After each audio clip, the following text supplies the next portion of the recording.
natin kung okay na ba. So, yan po, balance po yung pagkaluto.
Guys, ito po ay kalabasa po. Ito yung ano po, yung bagong tubo. Tinatawag po dito ay kusa. Kalabasa po ito, yung bagong tubo.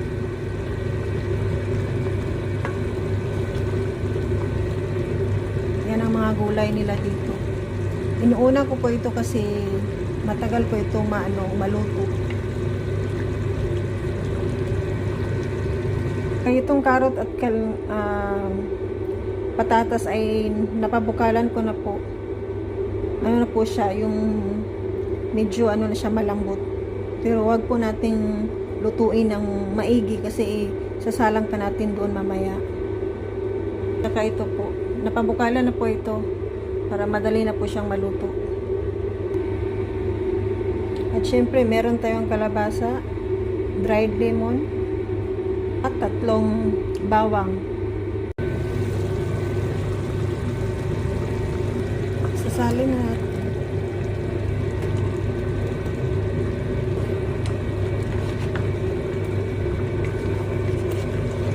Ganito po ako magluto.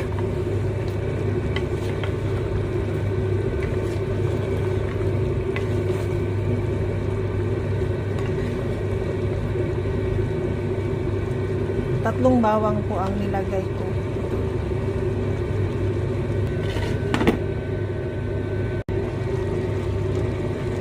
Lagay mo natin ng konting tubig.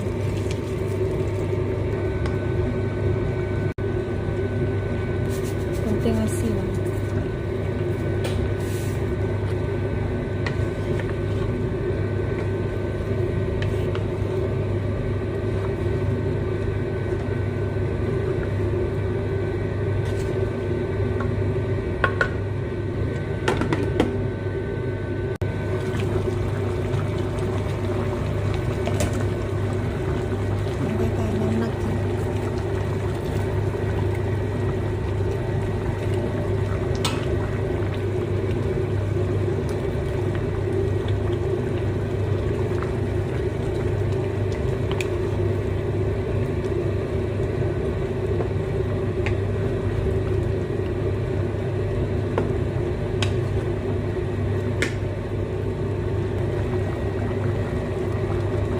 Madali po kasi itong maluto yung kalabasa.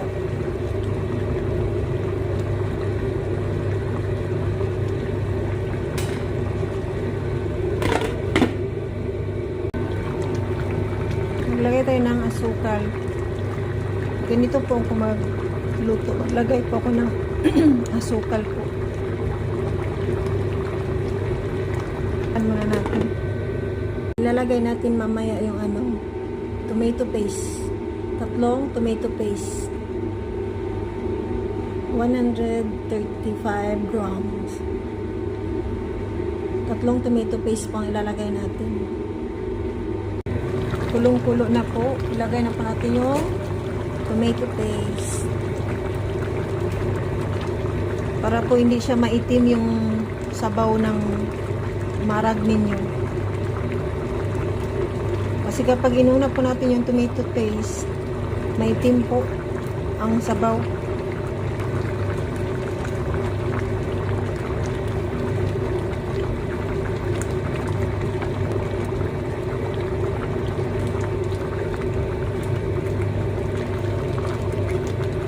Lagyan natin ng mainit na tubig para madali siyang matunaw.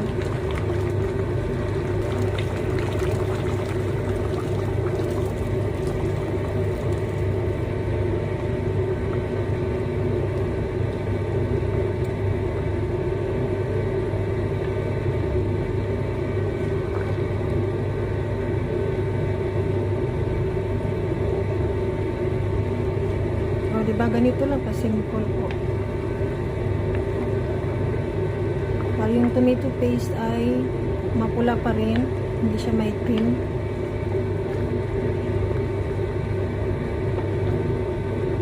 Mix muna natin ito ng maigi.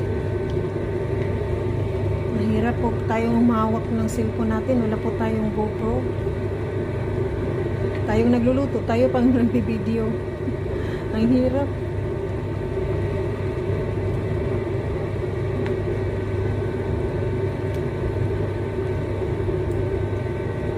Ayan, diba? Kuluan muna natin. Hayaan po nating nakabukas ang yung ulam, marag natin para hindi po siya yung malata ba? Yung sobrang luto bitaw na yung gulay. Yung gulay. Hayaan po natin siya ng ganyan. Tingnan natin kung okay na ba. So, yan po, balance po yung pagkaluto niya, hindi po siya masyadong malambot. Ilalagay na natin yung broccoli po.